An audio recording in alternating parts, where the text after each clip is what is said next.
Assalamualaikum warahmatullahi wabarakatuh. Hai, gue Nura and welcome.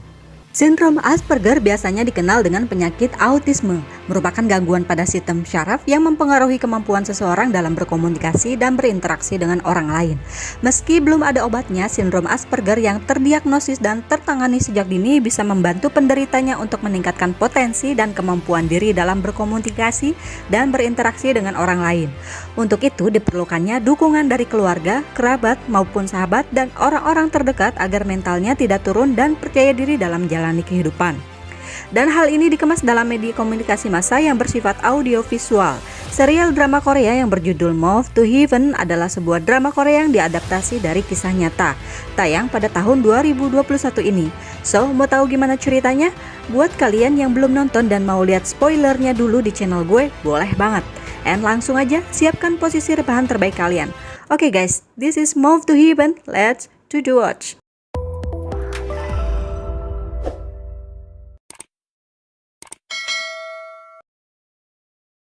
Berawal dari kisah seorang laki-laki pekerja buruh pabrik yang mengalami kecelakaan kerja, mengakibatkan luka parah akibat terjepit mesin otomatis di kakinya, hingga menemukan ajalnya di kamar kos yang ia tinggali. Dia, Han Geru, tinggal bersama dengan ayahnya, bernama Han Jeong-u. Mereka memiliki pekerjaan yang dikelola sendiri, yaitu mengawasi barang-barang peninggalan milik orang-orang yang sudah tiada. Pagi itu mereka berdua mendapat tugas untuk datang ke gedung kos. Mereka mendatangi kediaman buruh pabrik yang tewas semalam bernama Kim Si-eun. Tak hanya mengawasi barang-barangnya saja, tetapi mereka juga memikirkan apa yang ingin disampaikan kepada orang yang ditinggalkannya. Mereka memilah barang yang perlu diberikan dan disimpan oleh keluarga terkasih mereka dengan barang yang harus mereka hembus. Selesai mengemas, barang yang tidak terpakai diangkut dengan mobil pickup milik Park Jo-taek. Setelahnya, mereka mendatangi kediaman keluarga almarhum. Sampai di sana, Han Jeong-u melihat sekelompok pria yang berbicara dengan orang tua almarhum. Dan ia baru menyadari bahwa orang tua almarhum adalah penyandang tunarungu wicara. Tergerak hatinya melihat ketidakadilan yang dialami mereka. Ia meminta Geru untuk menunggunya di luar dan menegur mereka. Dengan menggunakan bahasa isyarat, ia sampaikan kepada sekelompok pekerja itu untuk berkomunikasi kepada mereka. Di sisi lain, Geru yang menunggunya di luar teralihkan dengan seorang perawat yang memakai bros di dadanya.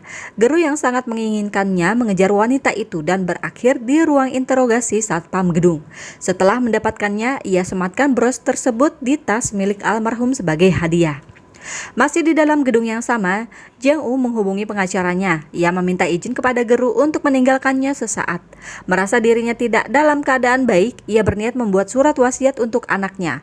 Waktu berlalu hingga lampu di dalam gedung sudah dipadamkan. Geru masih menunggu ayahnya datang. Security yang bertugas memintanya keluar. Tak lama kemudian ponselnya berdering. Apa?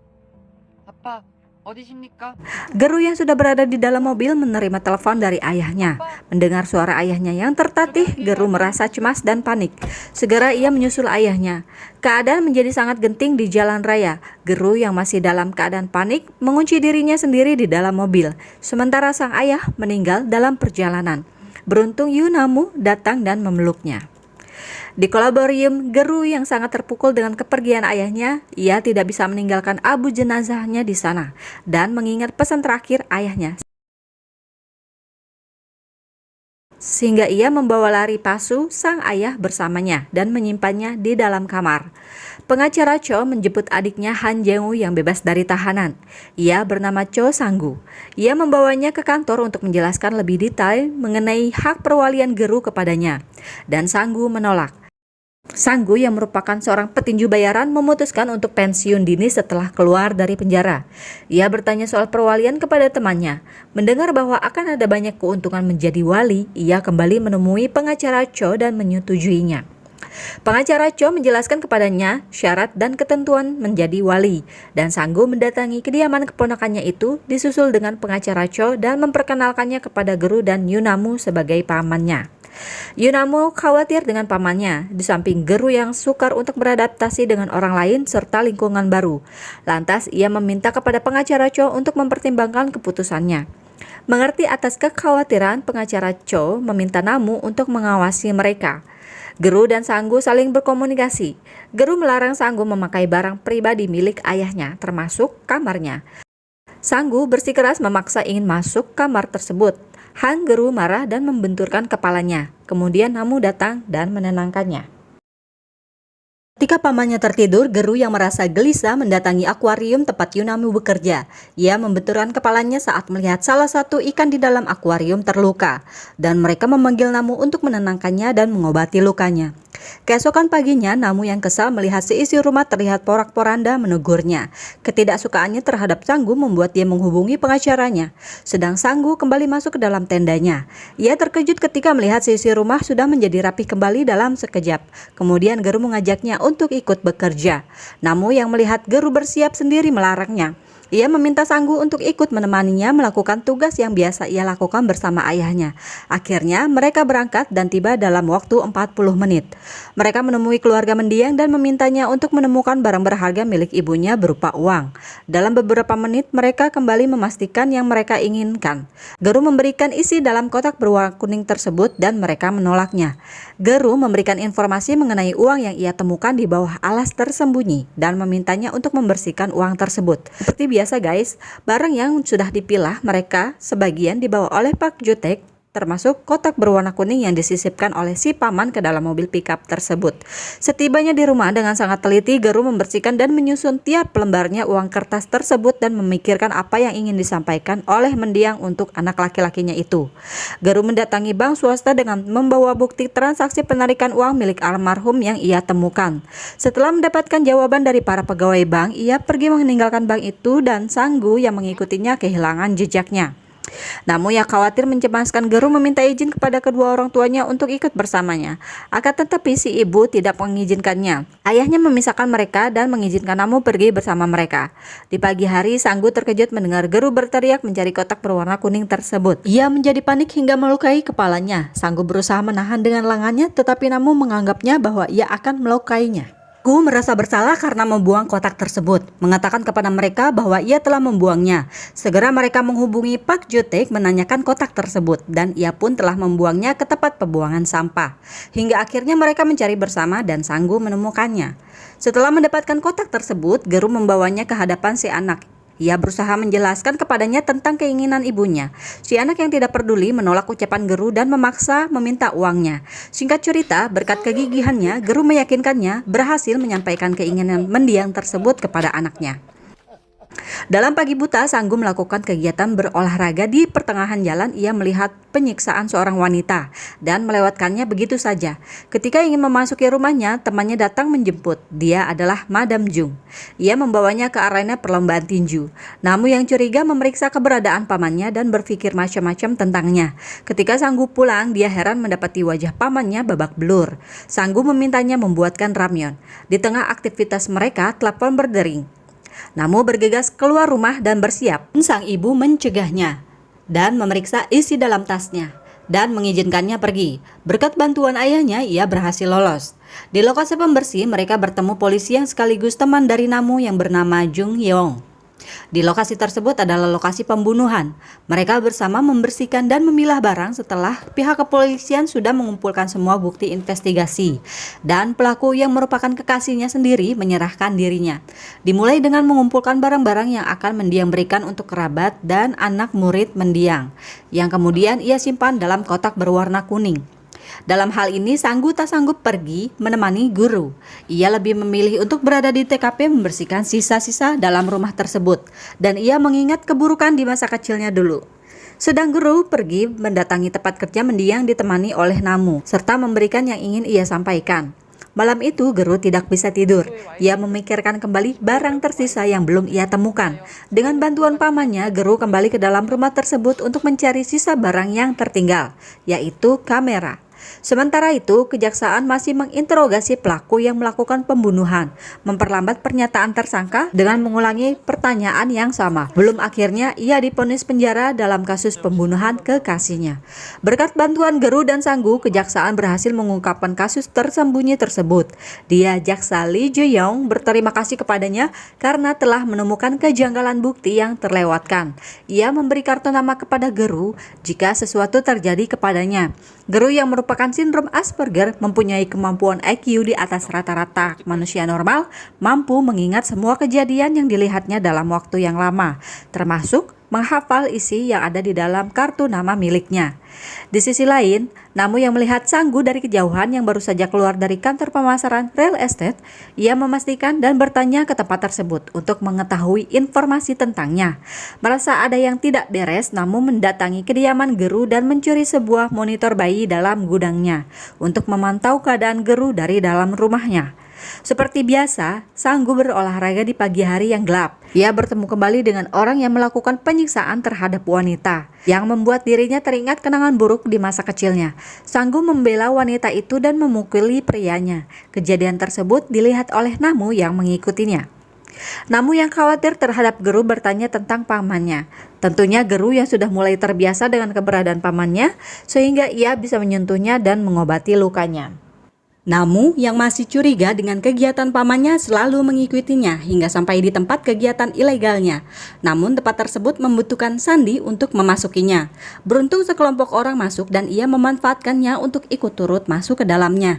Di sana ia melihat Sanggu berada di dalam arena tinju dan melihatnya sengaja dipukuli oleh petarung lainnya. Cerita beralih kepada seorang dokter rumah sakit yang berusaha menyelamatkan seorang perawat dari pasien yang ingin mendapatkan obat. Dokter tersebut berusaha menenangkannya dengan memberikan obat yang dia inginkan. Terjadi perlawanan di antara mereka sehingga menyebabkan sang dokter mendapatkan luka sayatan di lehernya hingga mengeluarkan banyak darah dan kehilangan nyawanya. Move to Heaven mendapati tugas untuk membersihkan kediaman dokter tersebut melalui telepon yang diterima Sanggu. Namun merampas telepon tersebut dan mengambil alih pembicaraannya. Kemudian mereka bertiga bersiap menuju kediaman tersebut. Sampai di tempat, mereka disambut oleh seorang pria berpakaian rapi dan menjelaskan keinginan orang tua mendiang. Sebelum memasuki ruangan, ia memberikan uang muka kepada Namu. Kemudian mereka bertiga masuk dan menyapa orang tua mendiang yang berada di teras halaman. Mereka memasuki kamar yang melakukan tugasnya. Sebelum memulai, mereka bertiga memberi penghormatan kepada mendiang yang bernama Jong So Hyun. Seperti biasa, sebelum bertugas, Geru memasang gadget MP3 music player di telinganya dan mengemas barang peninggalan mendiang ke dalam kotak berwarna kuning. Mereka bertiga bekerja sama memilah dan membereskan barang-barang milik mendiang. Di sela pembersihan, Geru menemukan sepucuk surat. Kemudian ia menghampiri kedua orang tua mendiang dengan maksud ingin mengetahui orang yang dimaksud dalam surat tersebut. Ayahnya yang selesai membaca surat tersebut marah dan membakarnya. Namu yang mendengar Geru berteriak menghampirinya dan melihat Geru berusaha mengamankan surat yang terbakar itu. Sanggu yang juga melihatnya memarahinya. Selesai melakukan pembersihan, mereka bertiga melakukan diskusi untuk mencari tahu seseorang yang menjadi kekasih mendiang. Namu dan Sanggu bersilang pendapat mengenai pendapat mereka. Selagi mereka berdebat, Geru menemukan salah satu barang milik kekasihnya itu, yang terungkap bahwa orang itu adalah seorang musisi yang akan menggelar konser esok hari. Di hari konser, mereka bertiga ditolak untuk menemui si artis. Namun mereka berhasil masuk dengan alasan Geru yang ingin ke toilet. Selagi menunggunya, Namu dan Sanggu melihat para pemain selo itu dan menghampiri mereka. Namun dari ketiga musisi, wanita tersebut tidak ada yang mengenali mendiang. Geru yang sudah mengetahui seseorang itu memberitahu kepada pamannya dan Namu. Ia menunjuk poster bergambar laki-laki kepada mereka yang bernama Ian Park. Mereka bertiga menghampirinya dan bertanya mengenai mendiang. Ian Park menampik pernyataan Geru. Lalu Geru menyampaikan berita meninggalnya So Hyun kepadanya. Ian yang terkejut mendengar berita tersebut menghubungi rumah sakit tempat So Hyun bekerja. Tidak percaya dengan informasi yang ia terima, ia mendatangi rumah sakit untuk memastikannya. Sanggu, Namu, Geru melihat kepanikan para staf yang mencari hilangnya Ian. Mereka bertiga menentukan langkah mereka selanjutnya untuk mencari keberadaannya. Kemudian scene berputar pada 1 tahun yang lalu. Saat mereka berdua bertemu di rumah sakit, terjadi insiden di mana Ian mengalami luka serius di kakinya. Mereka berdua menjadi dekat dan memutuskan menjadi kekasih. Di tengah percakapan mereka di dalam kamar, tak sengaja So Hyun menemukan berkas bahwa Ian diterima menjadi musisi selo di San Francisco. Ia membujuknya untuk pergi dengan menyatakan bahwa ia akan menemaninya. Namun ketika di bandara, So Hyun mengurungkan diri untuk tidak jadi ikut bersamanya. Ia menyatakan bahwa ia akan menuruti keinginan orang tuanya. Ian kecewa dengan pernyataan dan sikap So Hyun, sehingga mereka harus berpisah. Kembali kepada mereka bertiga yang akhirnya berhasil menemukan Ian. Geru memberikan isi surat yang sudah terbakar dari dalam kotak berwarna kuning tersebut. Dan Namu juga ikut memberikan kotak tersebut kepadanya. Ian membuka satu persatu isinya sambil mendengarkan Geru yang membacakan isi suratnya dan mereka menyaksikan konser bersama.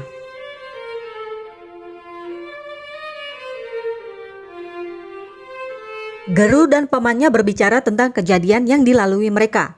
Geru merasa iri kepada orang yang mendapatkan isi hati orang yang ditinggalkannya, karena mereka bisa mengetahui hal yang ingin disampaikan oleh orang yang disayanginya ketika mereka sudah tiada. Akan tetapi dia sendiri tidak bisa mengetahui isi hati ayahnya. Mendengar hal itu membuat Sanggu teringat yang disampaikan temannya dulu. Di saat yang bersamaan, scene flashback pun diperlihatkan di mana pada saat itu salah seorang temannya yang bernama Sochul terkena pukulan tangannya, sehingga hal itu membuatnya mendatangi Sochul ke rumah sakit tempatnya dirawat. Kemudian scene beralih kepada seorang petugas security perumahan di mana dalam usianya yang tidak lagi muda membuat ia melakukan pekerjaan berat yang tidak sesuai untuknya.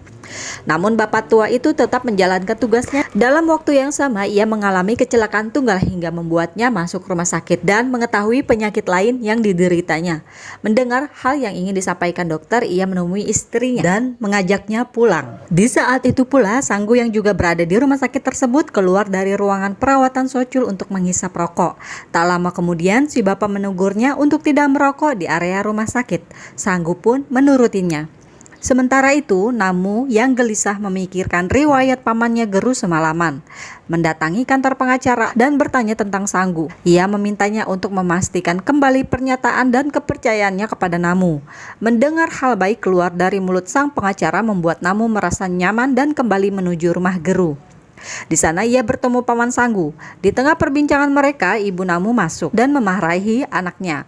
Tak ingin berlarut mendengar omelan dari ibu Namu, paman Sanggu membelanya dan memintanya pulang.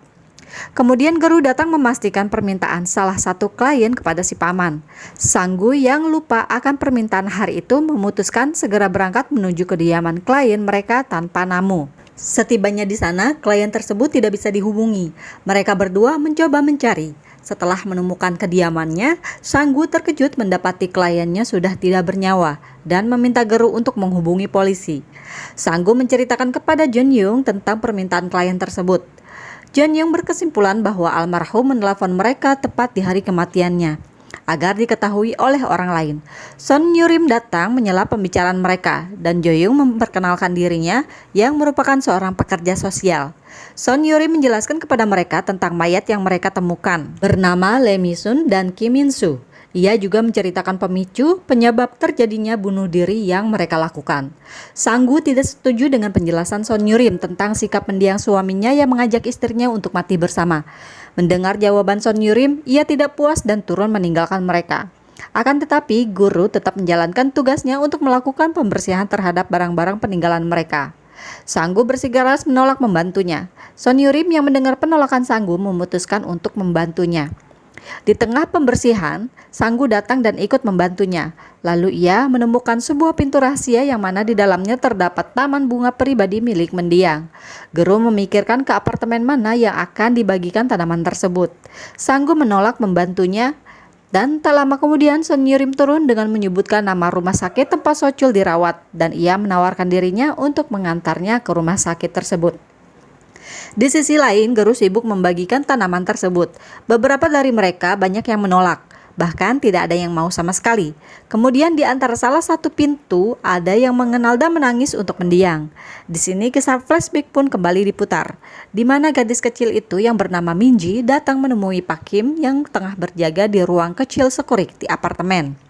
Ia membelikan sebuah kipas listrik untuknya, hasil dari uang jajannya dan teman-temannya. Akan tetapi hal itu ditentang oleh salah satu penghuni apartemen lain yang menolak Pak Kim untuk menerima hadiah tersebut, dengan alasan meningkatnya biaya tagihan listrik mereka. Mendengar alasan laki-laki durhaka itu, dengan terpaksa Pak Kim menolak pemberian hadiah tersebut. Sementara itu, Sanggu dan Son Yurim tiba di rumah sakit. Ia memintanya untuk menunggu atas kesalahpahamannya terhadap almarhum. Sambil menunggu, ia menjenguk Sochul di sana dan bertemu dengan adiknya. Mereka berbincang soal kondisi Sochul. Tak lama, ia kembali kepada Son Yurim yang menangis di halaman rumah sakit. Ia menceritakan kisah kepilihan hidup suami istri tersebut. Dan kisah flashback kembali diputar guys, saat dimana Pak Kim dipanggil ke ruangan dokter yang menyatakan bahwa ia mengidap penyakit kanker pankreas tahap akhir. Mendengar hal itu, Pak Kim menjadi rapuh. Di saat bersamaan pula ia mengalami pemecatan dalam pekerjaannya. Hal itu terjadinya pemicu penyebab mereka melakukan bunuh diri bersama. Setelah melihat fotonya, Sanggu mengingat bahwa ia sempat bertemu dengan keduanya. Merasa bersalah atas pernyataannya, ia membantu Son Yurim untuk menemani pemakaman mereka. Saat malam, Geru berpikir keras untuk menemukan kerabat atau teman dekat agar dapat menghadiri pemakaman Pak Kim. Sedangkan Sanggu melakukan hal sebaliknya. Di rumah duka atau bisa kita sebut dengan kolaborium, Sanggu dan Geru datang menghadiri pemakaman Pak Kim dan Lee Mi-seun. Mereka berdua disambut oleh Son Yurim yang sudah berada di sana dan membawa semua koleksi tanaman pribadi milik almarhum termasuk Minji. Di waktu yang sama digelar pula pemakaman yang diisi banyak karangan bunga berjajar memadati ruangan tersebut. Sanggu yang beristirahat menghisap rokoknya, memiliki ide untuk mengambil satu dari beberapa di antaranya. Tindakannya diketahui Geru dan ia hampir meneriakinya pencuri. Geru mengingat bahwa nama perusahaan pada karangan bunga yang dibawa si paman dan membuka kembali isi kotak berwarna kuning miliknya. Melihat kartu nama yang ia temukan, kemudian ia membagikan kartu nama milik mendiang kepada semua pelayat di sana. Dengan maksud beberapa dari mereka ada yang mengingat bahwa Pak Kim pernah menjadi bagian dari perusahaan tersebut. Kemudian lelaki parubaya menghampirinya dan mendatangi pemakaman Pak Kim, serta ikut mendoakannya, disusul dengan para pelayat lainnya yang ikut mendoakan mendiang. Son Yurim berterima kasih atas usaha yang dilakukan mereka terhadap almarhum. Geru yang memperhatikan pamannya mencoba menggodanya. Di malam hari, Sanggu mendapat kabar dari rumah sakit bahwa Sochul kritis. Ia berlari sampai di sana. Ia meminta kepada dokter agar Sochul bisa diselamatkan dengan operasi. Ia mencuri sertifikat milik Geru dan membawanya ke hadapan Madam Jung. Namun yang masih mencurigai pamannya menanyakan pendapat Geru tentangnya. Guys, di sini kita diperlihatkan kembali ke masa flashback di mana Sanggu bertemu Sochul pertama kalinya, yang tengah dibully saat itu. Dia membelanya sampai pada akhirnya mereka dekat dan belajar tinju bersama, hingga Sochul menjadi petinju terkenal. Sanggu yang masih mengingat akan perbuatan Madam Jung terhadapnya, karena membuat bertarung dengan Sochul, membuatnya trauma hingga membiarkan dirinya dilemahkan petarung lain. Sebab hal itu ia menolak saat Madam Jung memintanya untuk mengikuti pertandingan besar yang ia selenggarakan. Madam Jung mengiminginya akan memberikan sejumlah uang yang ia butuhkan dengan syarat bersedia untuk mengikuti pertandingan tersebut, serta mengembalikan dokumen miliknya. Sanggu yang terdesak akhirnya menyetujuinya dan kembali menuju rumah sakit dengan membawa sejumlah uang. Namun sayangnya nyawa Sochul tidak terselamatkan. Sepulang menaruh abu jenazahnya, Sanggu mendatangi kediaman Sochul bersama adiknya.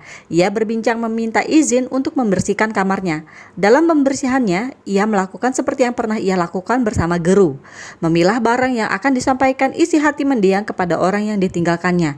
Dalam pemilahan, ia menemukan dokumen diagnosa Sochul yang berisi bahwa ia menderita penyakit encephalopati traumatik kronis yang artinya kelainan pada otak. Sochul mengalami sindrom mabuk pukulan akibat tinju. Sanggu menyesal baru mengetahuinya. Dalam tangisnya, kisah scene flashback pun diputar kembali, di mana pada saat Sochul meminta izin kepada Sanggu untuk berhenti dari perlombaan tinju dan memulai bisnis baru impian ayahnya. Karena hal itulah yang mendorong Sochul untuk melakukan pertandingan terakhirnya di arena yang ilegal. Namun tak disangka pertandingan terakhirnya mempertemukan dirinya dengan Sanggu. Mereka berdua terkejut, namun pertandingan harus mulai berjalan. Mereka saling enggan untuk memukul. Sanggu mencoba membangkitkan emosinya dan mulai memukul Sochul. Mereka saling melayangkan pukulan demi pukulan di setiap rondenya. Di tengah pertandingan, kakaknya Jeong-woo muncul. Sanggu yang kesal terhadapnya melampiaskan pukulannya kepada Sochul hingga tak sadarkan diri. Sanggu yang mengingat kejadian tersebut tak kuat menahan tangisnya. Selesai memilah barang mendiang Sochul di kamarnya, Sanggu pamit kepada adiknya Sochul dan pergi. Demi keselamatan Geru, ia berpikir untuk tidak lagi tinggal bersamanya. Lantas ia memutuskan untuk pergi meninggalkan rumah dan mencari pekerjaan lain. Sementara Geru yang tak ingin kehilangan pamannya sibuk menempelkan poster bergambar sang paman untuk mencarinya di sepanjang jalan. Tiba-tiba sekelompok pria datang membawanya masuk ke dalam mobil. Madam Jung melakukan upaya penculikan terhadap Geru guna menggiring Sanggu untuk datang kepadanya. Dan hal itu dinilai efektif oleh Madam Jung. Tak lama kemudian Sanggu datang menyelamatkan Geru. Madam Jung memintanya untuk menepati janjinya melakukan pertandingan yang sudah dijanjikannya, dan ia menyimpan janji untuk tidak menyakiti Geru. Sanggu menyetujuinya dan membawa Geru pulang. Di depan rumah, Namu yang sudah menunggunya menyambut mereka. Ia mengatakan bahwa Sanggu harus melindungi Geru dan ia juga meyakinkan padanya bahwa dialah keluarga Geru yang dimilikinya. Merasa terbebani atas pernyataan Namu, ia meminta Geru untuk tidak lagi mencarinya. Keesokan harinya, Geru bersiap untuk pergi seorang diri. Ia melakukan jadwal rutin yang pernah dilakukan bersama ayahnya setiap tahun. Namu memaksa sang paman untuk mengikutinya. Sanggu pun mengikutinya hingga tiba di sebuah taman bermain. Karena terheran tidak ada satu wahana pun yang dinaikinya, ia menampakkan dirinya dan mengajaknya naik wahana bersama. Selesai menaiki wahana, Sanggu mengajaknya pulang. Geru menolak dengan beralasan masih ada yang harus dilakukannya. Tanpa sepengetahuan Geru, ia mengikutinya hingga tiba di stasiun Suin. Membuat Sanggu teringat kejadian semasa kecil lalu saat bersama Jengu, yang menjanjikannya akan tetap menemaninya dan merayakan ulang tahun bersama. Sanggu menegurnya dan marah terhadap apa yang dilakukannya. Geru menjelaskan kepadanya tentang apa yang terjadi kepada ayahnya dan meluruskan kesalahpahaman yang diyakini oleh sang paman. Geru melakukannya bersama ayahnya selama hidupnya. Seakan Jing-u mengirim pesan kepada Sanggu bahwa ia mencari dan menunggu Sanggu selama bertahun-tahun.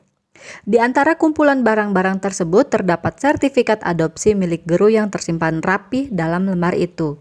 Oke guys, cerita beralih kembali kepada Kang Song-min adalah seorang tunawisma yang diwawancari kehidupan pribadinya menceritakan tentang saat ia diadopsi oleh orang tua angkatnya di Amerika. Namun karena penyakit jantungnya membuat si pengadopsi membatalkan adopsinya dan ia dideportasi dari negara tersebut. Di negaranya sendiri pun ia sulit beradaptasi karena status kewarganegaraannya yang tidak diakui di tanah airnya sendiri. Hingga ia hidup terlantar tanpa ada seseorang yang bisa menjaminnya dan sulit mendapatkan pengakuan atau pekerjaan dari negaranya. Sampai akhirnya ia menemukan ajalnya. Pagi yang cerah itu, Sanggu dan Namu bersama membersihkan kendaraan mobil Move to Heaven. Mereka berbincang dan saling membual dalam obrolan mereka. Setelah selesai membersihkan kendaraannya, Sanggu kembali ke dalam dan Geru memintanya untuk menerima telepon yang berasal dari Son Yurim. Son Yurim memintanya untuk datang membersihkan kamar kos yang ditinggalkan pemiliknya. Tak lama kemudian mereka sampai dan disambut oleh Son Yurim. Son Yurim meminta mereka untuk membersihkan kamar kos yang bernama Matthew Green, bernama Korea Kang Song-min, si tunawisma itu. Son Yurim menceritakan kepada mereka berdua tentang asal-usul pengenalannya dengan Matthew. Di dalam kamar hotel tersebut, mereka mulai mengemasi serta memilah barang-barang milik mendiang. Sanggu dan Geru yang saling bekerja sama mengepak barang-barang yang dimasukkan ke dalam kotak berwarna kuning tersebut. Di dalam kamar mandi, Geru menemukan kalung peliharaannya yang bernama Aji dan melaporkan kepada Son Yurim. Ia berkata bahwa Aji berada di ruang dokter. Sanggu bertanya perihal tentang kehidupan Matthew kepada Son Yurim dan ia memberikan penjelasan atas informasi yang diterimanya. Ia pun juga bercerita kepada Sanggu bahwa ia mencari keberadaan ibu kandungnya yang berada di Korea. Namun sang ibu menolak dengan alasan situasinya yang tidak ingin memberikan informasi lebih banyak. Sanggu yang mendengarnya merasa iba dan marah. Sementara Geru yang sejak tadi meninggalkan mereka kembali dengan membawa kotak berwarna kuning untuk ibunya. Son Yurim tidak bisa berharap bahwa itu bisa berada di tangannya. Namun Geru tak menyerah begitu saja. Ia tetap meminta alamatnya. Selesai mengemasi barangnya, di depan motel Crescent, Sanggu dan Geru kembali ke rumah. Geru menyusun dan menyatukan serpihan majalah yang mereka temukan. Di pertengahan percakapan mereka, Namu datang. Mereka bertiga kembali berdiskusi mencari solusi untuk menemukan ibu kandung mendiang. Di tengah percakapan mereka, kembali Geru menemukan jawaban dari pertanyaannya dan menemukan bahwa ibunya adalah seorang pembawa acara televisi swasta yang bernama Kang Eun-jong. Segera Geru mengemasi barang-barangnya ke dalam kotak berwarna kuning dan membawanya. Mereka berdua menemuinya di kantornya, namun sayangnya security yang bertugas menjaganya tidak mengizinkan mereka untuk masuk. Dari kejauhan, mereka berdua menunggu mobil si pembawa acara itu keluar meninggalkan kantornya dan membuntutinya hingga kediamannya. Dengan nada emosi, Sanggu bertanya kepadanya tentang Matthew. Terganggu dengan ucapan Sanggu, ia meminta mereka untuk berbincang di tempat lain. Di sana mereka memberitahukan berita kematian Matthew kepadanya. Kang Eun-jong terkejut. Geru mengeluarkan barang-barang peninggalan mendiang yang ia temukan dan menyerahkan kepadanya.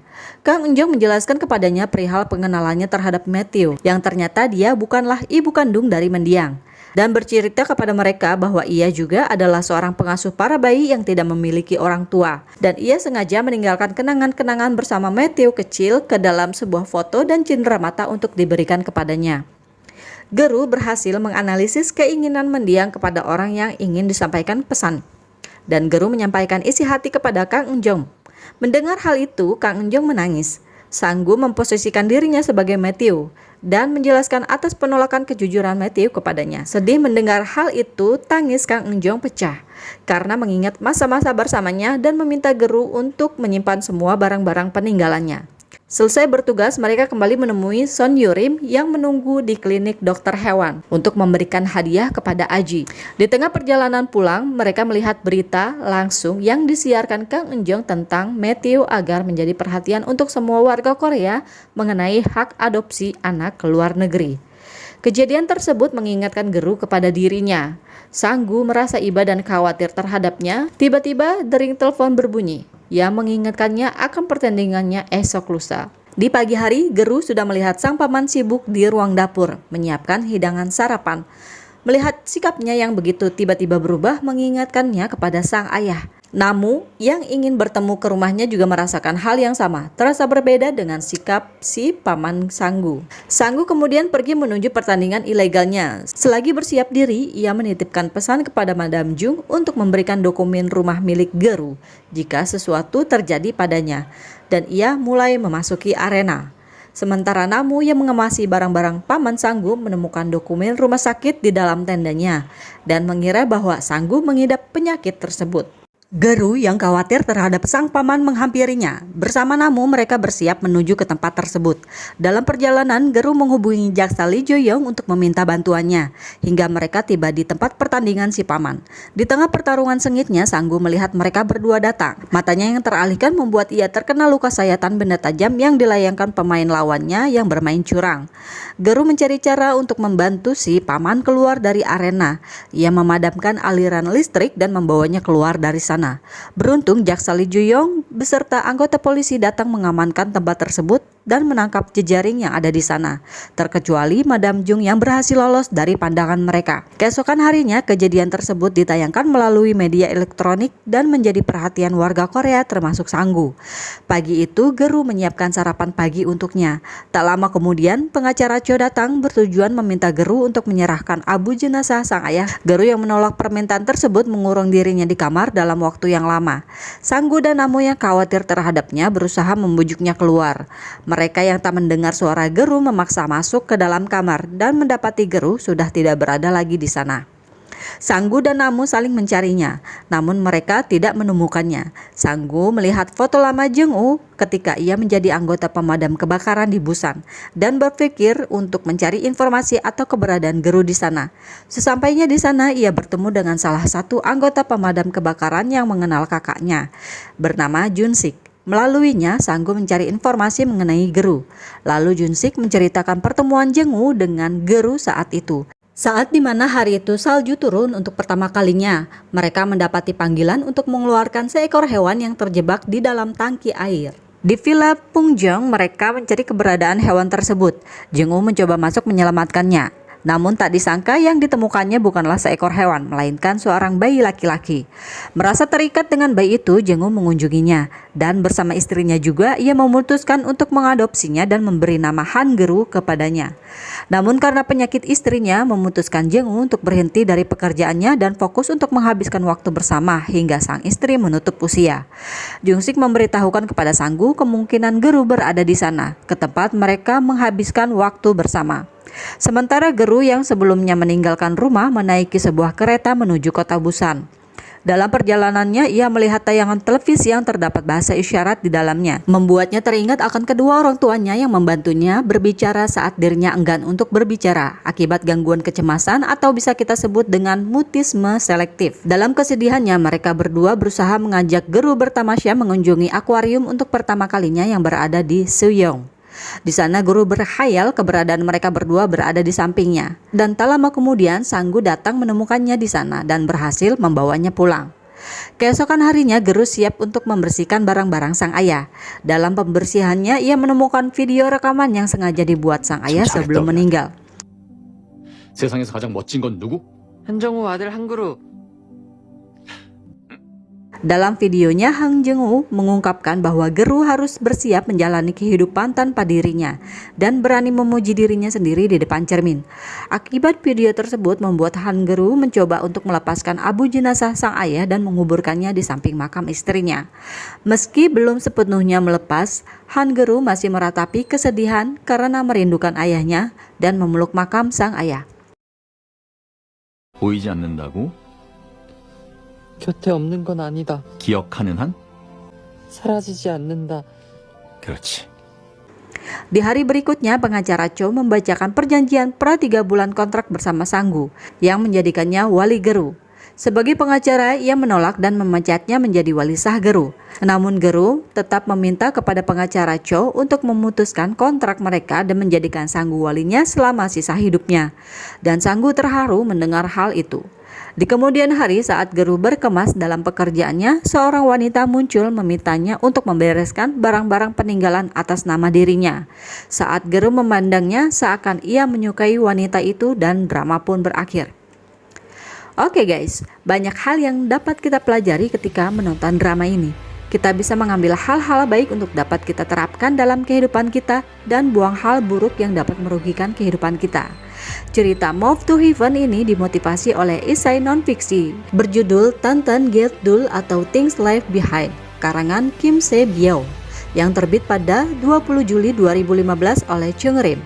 Kim Se-byul adalah orang pertama Korea yang bekerja mengatur, membersihkan, atau menawarkan jasa bersih-bersih rumah setelah terjadi pembunuhan, bunuh diri, atau kematian tanpa pengawasan, dan dikemas dalam bentuk drama Move to Heaven. Merupakan serial drama Korea bergenre drama berepisodekan 10 berhasil membuat para pecinta drama Korea menikmati alur cerita dari drama ini, baik itu dari sisi sang aktor yang memerankannya, juga sang aktris pendukung ternama yang memerankannya cerita dalam masing-masing episode. Buat kalian yang penasaran dengan dramanya, bisa kalian tonton langsung di aplikasi kesayangan kalian.